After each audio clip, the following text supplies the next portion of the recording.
Et si vous traversiez 3 siècles de musique en un seul concert? Tout commencera par Mozart au XVIIIe siècle, un des compositeurs encore aujourd'hui les plus écoutés et les plus joués en concert. Mais à quoi cela tient-il?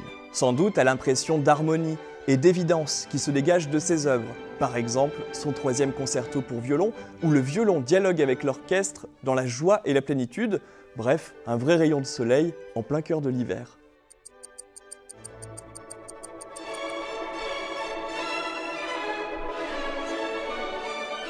En parlant de soleil et de bonne humeur, que dire de la 4e symphonie de Mendelssohn, l'italienne, parce qu'il la compose en Italie, en 1830, c'est-à-dire l'année la plus romantique qui soit.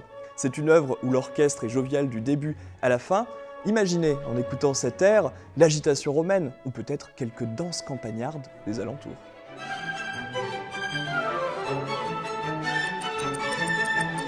Après le classicisme de Mozart au XVIIIe siècle, Mendelssohn, le romantisme XIXe siècle, voici maintenant la symphonie classique, une synthèse de ce qui se fait au XVIIIe et au XIXe siècle. C'est une œuvre que Sergueï Prokofiev compose à 26 ans.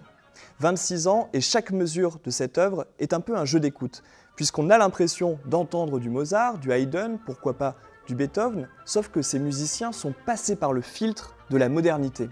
Avec sa symphonie classique, Prokofiev fait donc le pastiche parfait de la musique du XVIIIe siècle.